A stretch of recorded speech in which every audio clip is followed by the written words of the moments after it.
नमस्कार दोस्तों, मेरे चैनल भक्ति भाव टीवी में आपका स्वागत है। तो दोस्तों, आज की इस वीडियो में मैं आपको बताने वाली हूँ 3000 फीट की ऊंचाई पर विराजमान है एक दंत गणपति। 1000 साल पुराना है इतिहास। क्या आपने कभी सोचा है कि 1000 साल पुरानी गणेश प्रतिमा जो 3000 फीट की ऊंचाई पर स्थित हो, उसे बनाने वाले कारीगरों ने यह कैसे किया होगा? दरअसल 10वीं से 11वीं शताब्दी के बीच नागवंशी शासकों द्वारा स्थापित यह मूर्ति लगभग 3 फीट ऊंची है। एक ही काले ग्रेनाइट पत्थर को तराशकर बनाई गई है। भारत में गणेशोत्सव केवल शहरों की रौनक और पंडालों की भव्यता तक सीमित नहीं है। जी हाँ, छत्तीसगढ़ के बस्तर के घने जंगलों में 3000 फीट ऊंचाई पर विराजमान गणेश जी की प्रतिमा इस बात का प्रमाण है कि आस्था और इतिहास किस तरह एक दूसरे से जुड़े रहते हैं। लगभग 1000 साल पुराना यह स्थान आज भी रहस्यों, लोक कथाओं और श्रद्धा का अद्भुत संगम है।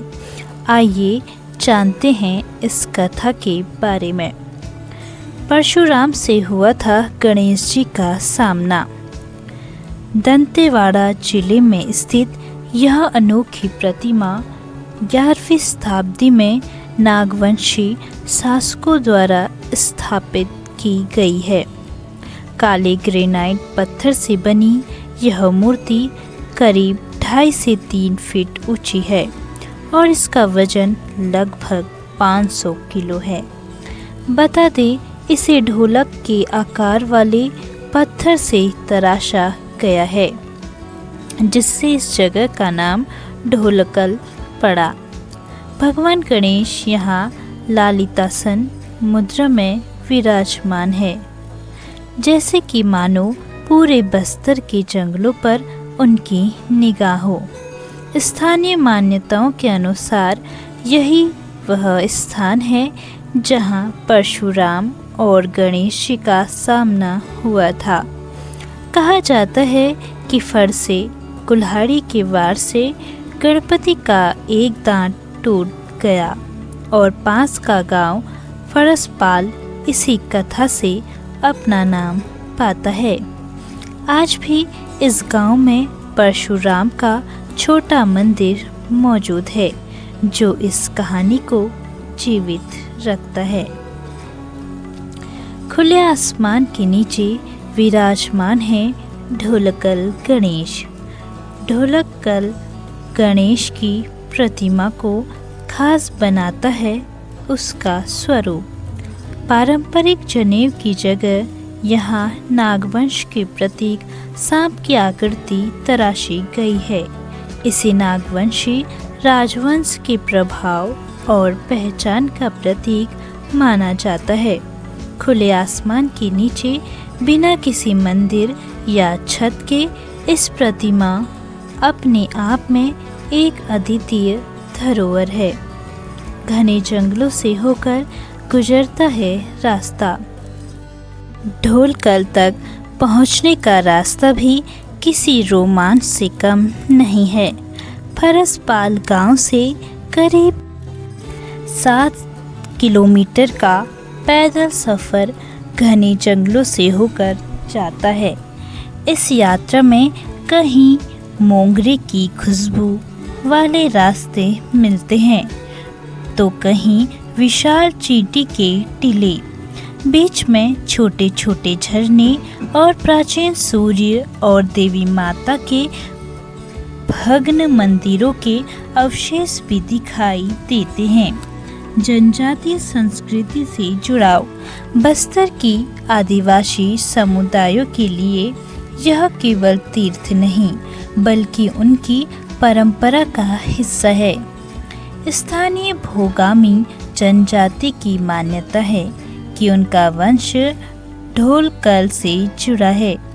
एक पुरानी लोक कथा कहती है कि यहाँ एक महिला पुजारी द्वारा शंख बजाने की आवाज़ गांव तक सुनाई देती थी। हर साल माघ मास में यहाँ विशेष मेले का आयोजन होता है, जिसमें आसपास के गांव और श्रद्धालुओं की भीड़ उमड़ पड़ती है। कैसे पहुँचे ढोलकल गणेश मंदिर? हवाई मार्ग। रायपुर और विशाखापट्टनम सबसे नज़दीकी प्रमुख हवाई अड्डे हैं। ये दोनों स्थान जिला मुख्यालय दंतेवाड़ा से सड़क मार्ग द्वारा लगभग 400 किलोमीटर की समान दूरी पर है। जगदलपुर सबसे नज़दीकी मिनी हवाई अड्डा है, जिसकी उड़ान सेवाएं रायपुर और विशाखापट्टनम दोनों से जुड़ी हुई हैं। रेल मार्ग। विशाखापट्टनम जिला मुख्यालय दंतेवाड़ा से रेल मार्ग द्वारा अच्छी तरह से जुड़ा हुआ है। विशाखापट्टनम और दंतेवाड़ा के बीच 2 दैनिक ट्रेनें उपलब्ध है। सड़क मार्ग। रायपुर और दंतेवाड़ा के बीच नियमित बस सेवाएं उपलब्ध हैं। दंतेवाड़ा हैदराबाद और विशाखापट्टनम से भी नियमित बस सेवाओं द्वारा अच्छी तरह से जुड़ा हुआ है। क्या है दर्शन का सही समय? सर्दियों का मौसम दिसंबर से फरवरी इस ट्रिप के लिए सबसे बेस्ट है। इस दौरान मौसम सुहाना होता है और रास्ते सुरक्षित रहते हैं। बारिश के मौसम में यहाँ फिसलन और खतरे की संभावना बढ़ जाती है। गणेश उत्सव 2025 में अगर आप भीड़भाड़ से अलग प्रकृति की गोद में छिपी आध्यात्मिक शांति का एहसास कराना चाहते हैं तो ढोलकल गणेश के दर्शन का प्लान बना सकते हैं। तो दोस्तों, कैसी लगी आपको यह जानकारी? कमेंट करके ज़रूर बताएं और ऐसी ही बहुत सारी कहानियों, कथाओं और जानकारियों को सुनने के लिए मेरे चैनल को सब्सक्राइब करें। और आप इस वीडियो को कहाँ से देख रहे हैं कमेंट बॉक्स में ज़रूर लिखें। धन्यवाद।